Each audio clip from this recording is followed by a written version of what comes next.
Magandang araw Pilipinas, mga kapatid nating mahal dyan. Manunood na naman po tayo ng balita. Galing ito sa ating Pinas News Insider mga kapatid. Ating uusisahin o makikichismis na rin kung anong meron ditong balita. Ayan, malaking good news. Ito title, tiklop ang palasyo, Senado, Kamara, tumistigo na si Soto, pirma, ebidensya ni FPRRD. Pati si ating idol Tito Soto, tama ba?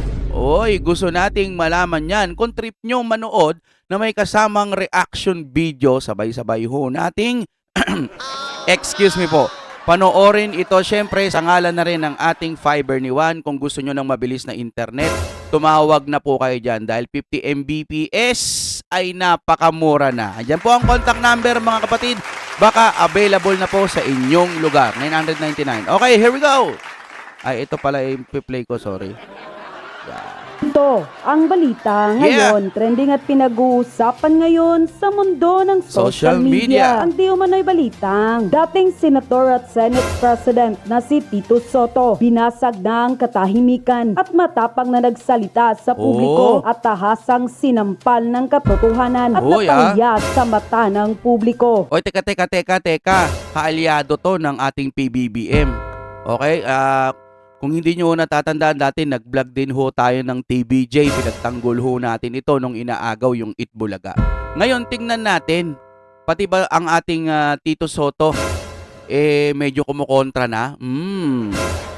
Or may aalamin siya? Ito, tingnan natin. Ang pumalit kay Saldico na walang iba kundi si Stella Gimbo. Matapos nitong magsalita at tila pinasinungalingan ang di umano'y mga inilabas na pagbubunyag ng dating Pangulong Duterte. Oo, sabi malinis daw, malinis. Tungkol sa mga kababalaghan na nangyayari sa BICAM na di umano'y may mga blank pages na pirmado pa mismo ng mga kongresista at mga senador. So ayun, may pirma habang blanco.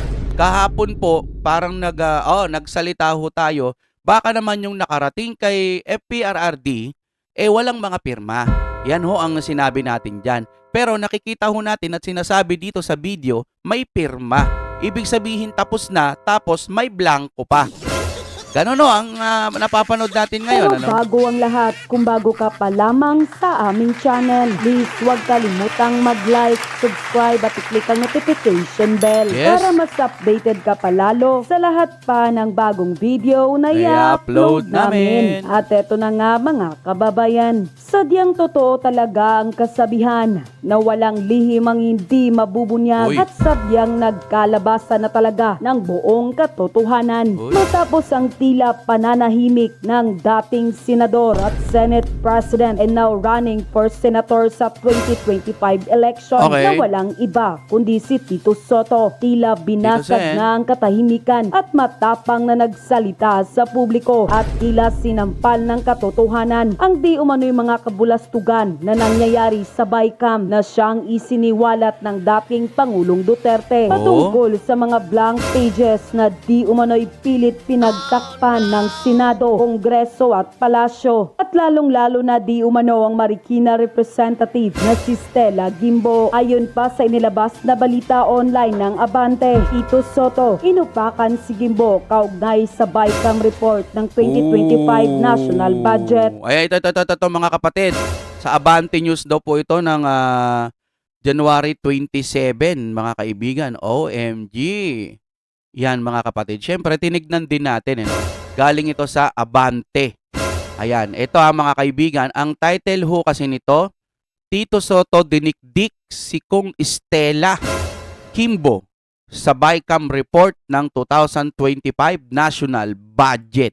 So, ibig sabihin ba nito o meron din hong nakikita ang ating Tito Sen? Okay, basahin mo natin sa Kapitulo 1:4-3 ng Tito Soto. Yan. Basahin mo natin, tingnan muna natin kahit konti lang. Kinontra ni dating Senate President Tito Soto ang sinabi ni Marikina City Representative Gimbo, ministerial correction ng technical staff ng Kamara at Senado sa Bicameral Conference Committee report ng 2025 national budget. Magugunitang naging issue ang BICAM report ng pambansang budget ngayong taon dahil lang item etc bla bla bla Ito, mga kaibigan, ano?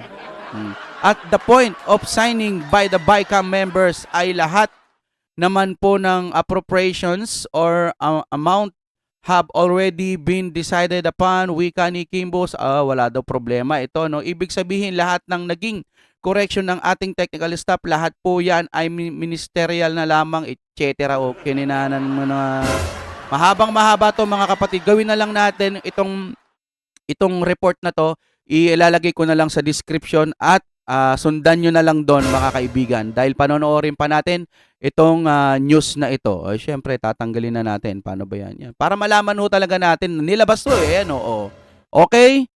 I-play na ho ulit natin. Dire-diretso na tayo. Kinontra ni dating Senate President Tito Soto meron talaga. ang sinabi ni Marikina City Representative Stella Gimbo na Okay. otorisado ang ministerial correction ng technical staff ng Kamara at Senado sa Bicameral Conference Committee Report ng 2025 National Budget. Okay. Magugunit ang naging issue ang Bicam Report ng pambansang budget ngayong taon dahil ilang items nito ang blanco o walang inilagay na pondo. Ngunit pagdating sa 2025 General Appropriation Act ay naging kumpleto ito. Sabi ni Gimbo, mayroon lamang mga typographical error at Naging kumpleto, may typical error. Pero di ba inuusisi naman daw yan ng Pangulo?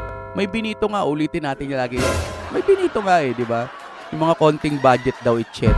Pero kung nausisi ho ng ating Pangulo yan, bakit may channelin chuba to? adjustment sa naturang Bicam report na Ayusin natin resulta po ng natin. amendment ng Bicam panel at binigyang otorisasyon ng technical staff na itama ang mga ito. Saad pa niya, ministerial na lamang aniya ang mga pagtatama na ito at wala nang babaguhin. At the point of signing by the Bicam members ay lahat naman po ng appropriation or amounts have already been decided upon. Wika ni Gimbo sa panayam ng mga reporter. Ibig sabihin, lahat ng naging correction ng ating technical staff, lahat po yan ay ministerial na lamang. Ibig sabihin, calculator activity na lang po. So lahat po, wala na po silang discretion dahil lahat po ay decided na po by the Bicam members. Dagdag niya. Giit naman ni Soto, ang Ano sa tingin nyo, mga kapatid? Medyo matabang ba yung paliwanag? ministerial corrections ng technical staff ay Maiintindihan ba yan ng mga kababayan natin? Ministerial with challenge, magic. Opinion, syempre, opinion ho natin. Maiintindihan ba yan ng mga kababayan nating Pilipino? Yun nga, ulitin natin yung mga mahihirap at hindi masyadong nakakaintindi ng mga celestial technical na mga word. Pwede bang simplihan nyo po para maintindihan naman? Hindi naman lahat ng nakikinig dito mga mayayaman at mapipera. Karamihan ho nang walang alam sa politika, yung mga mas mahihirap pa po na, alam mo yun, ano bang tawag ni Madam Lenny nun? Pero hindi ko tanggap yun yung laylayan, hindi ho ganun Parang sabihin natin, mas mahirap pa sa mahirap or mahirap, sabihin na natin ganyan. Wag naman ho, wag nyo naman, paano nila iintindihin? Sabihin mo nga yung mga hindi nag-aral, ganun na lang, wag na mahirap. Pare-pares naman tayong mahirap.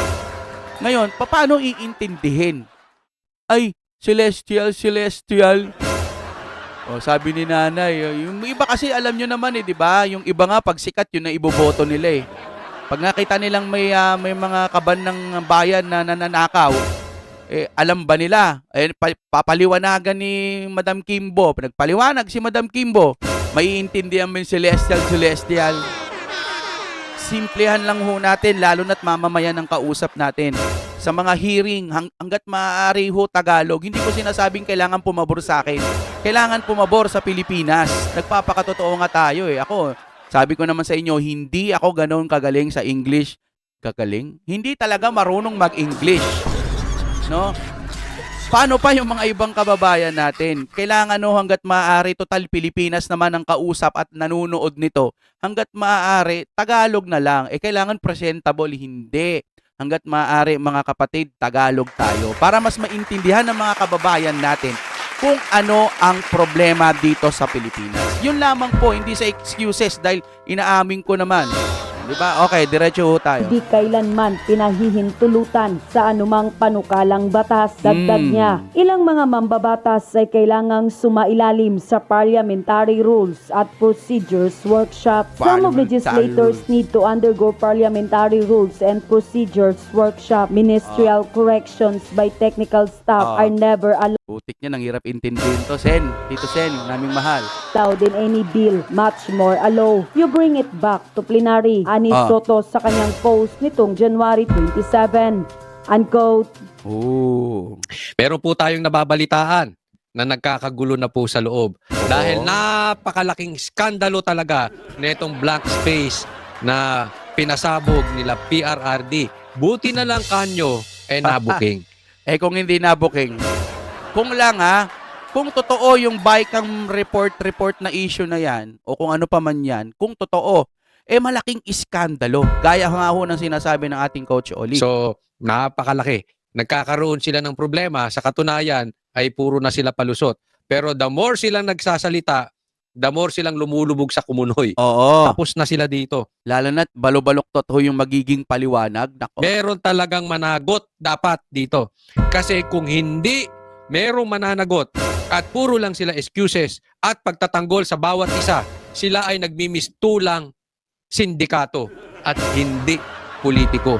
Merong mali, merong kailangang managot. Kaya hindi po sila tatantanan ng mga Pilipino. Yes. Ayan. Kaya diretso-diretso po tayo mag-iingay. Okay? Ito po ang ating magiging topic ngayon. Number 1, ito. Nagkalaglagan na. Kimbo, lumakas na loob. Inutusan magpa-interview.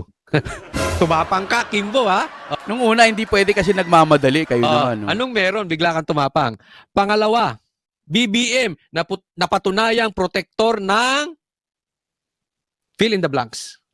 Sige nga, lagay nyo dyan. Fill in the blank ang putik. Protector ng ano? Ano ba yan? Ano ba na ang nasa isip nyo, mga kapatid?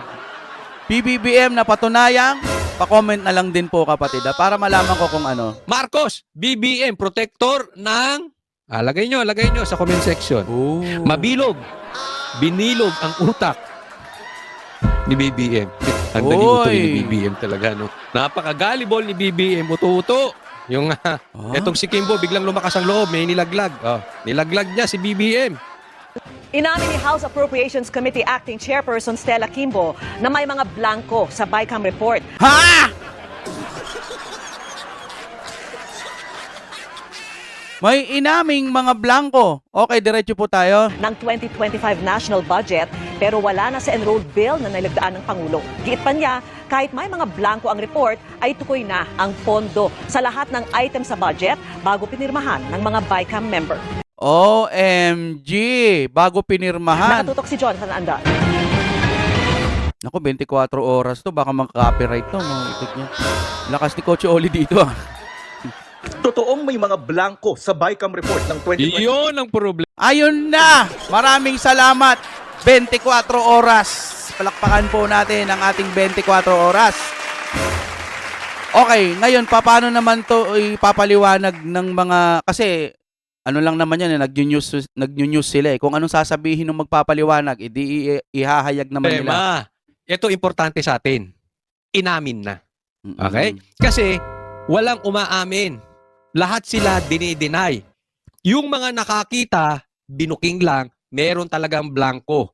Okay? Mapakaliwanag niyan. Importante, may umamin galing loob. Inamin na ni Kimbo. Chairman pa ng appropriation. Okay? Importante yan.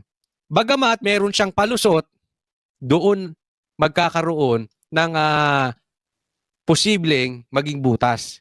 Kasi halimbawa, ito ay halimbawa lang halimbawa may namatay na tao. At walang umaamin doon sa kamera o doon sa vice camera na sila ang pumatay. Oo. Diba? Pero ngayon, inamin na ni Kimbo. Napatay nila. Pero may palusot. Anong palusot? Self-defense.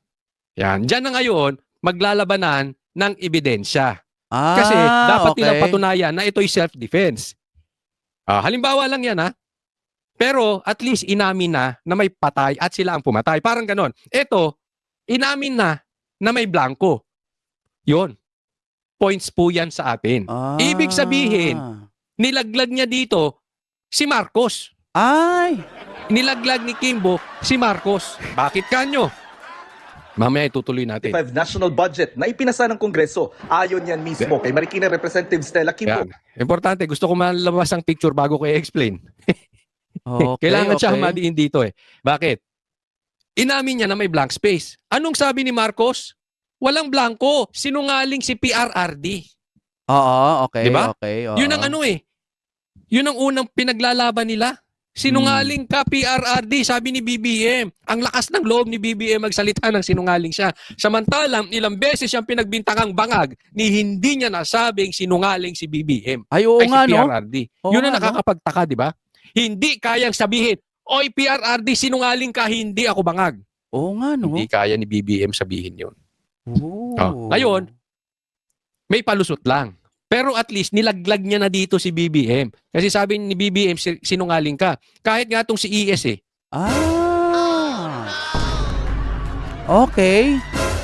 Oo nga, no? Nung ang Pangulo, noon may bangag tayong presidente, etc. Or kahit sino man lumalabas, hindi man lang siyang nagsasalita na sinungaling kayo. You are professional liar. Nagsisinungaling kayo, sinisiraan niyo ako. Wala nga ho tayo palang narinig na ganun. Ayon dito sa pinanonood din natin, ano? Okay, okay. Pero yung mga ganitong salaysay, lalo na, basta naiintindihan. Ito yung pagkakaunawa ko lang naman, ano? Bersamin, sabi nila, no? Una, walang blanco. Oo. Pangalawang sinabi, sila ang sisihin nyo. So sa Oo. madaling salita, una, sinasabi walang blanco. Oo. Pangalawa, nagtuturuan na kung sinong mali. Hala. Napaka-importante nito. Ha? So, ngayon, unti-unti na magsasalita. Yan, ako sigurado ako magsasalita na muli yan sila PRRD. Bakit? Kasi may amin na eh. May admission na. Titingnan na lang natin kung tama ang sinasabi ngayon sa script ni Kimbo. Alright mga kapatid, hanggang dito na lamang po. Ayan, nag-update na naman po tayo kasi hindi ho talaga pwede itong palipasin na lang na parang nagugutom kalilipas mo. Hindi ho pwedeng ganun. Kailangan ho natin malaman ito. Kahit po yung mga taga-kabila, tulungan po natin silang maunawaan yung katotohanan.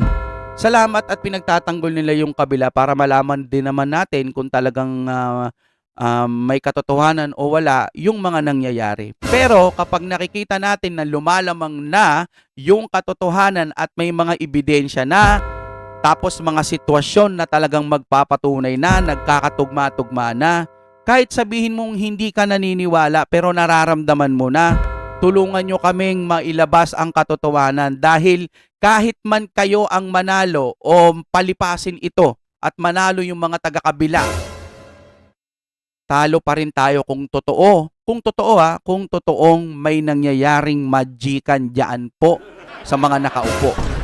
Talo pa rin ho tayo kasi pera ng bayan yan.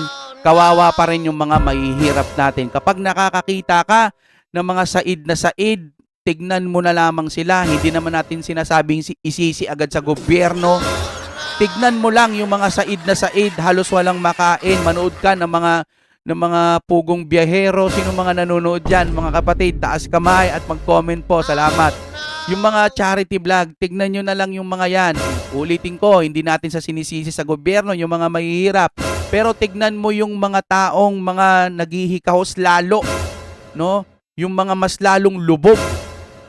Paano ba yan matutulungan? Paano sila makakaahon? Hindi ho dahil sa bakit isisisi sa gobyerno? Hindi ho ganun.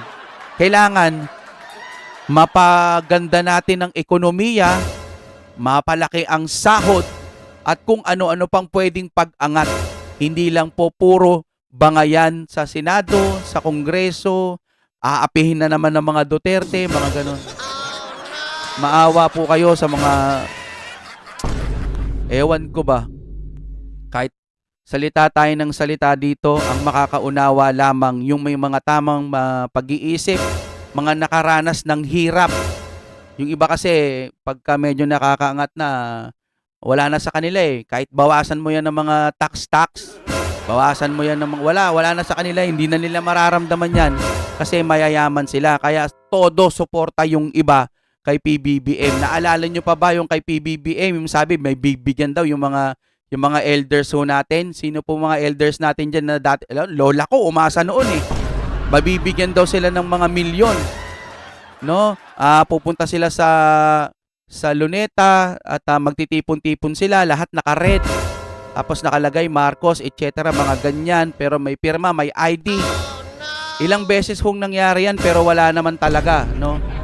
Then syempre, idininay po ng Marcos yun na wala naman ganyan, etc. Wala silang kinalaman o kung ano pa man yan. Ang sinasabi ko rito mga kapatid, pag alam nyong medyo tagilid na or nakakaramdam na kayo na may pagkakamali talaga dito, mag-usisa din po kayo. Huwag nyong isarado ang inyong kaisipan. Magtulong-tulong po tayong alamin yung katotohanan. Sa ngayon, nakatutok lang ho tayo. Wala naman tayong inuusgahan. Tignan lang ho natin yung mga susunod ho natin mga balita, mga sariling opinion natin dito di ba? Para din kayong nandito sa taas, yun nga lang nagko-comment ano. Pero halos iisa tayo ng damdamin na sinasabi na pengi kami ng katotohanan. Alright, maraming salamat po sa inyong panonood. Pa-like naman po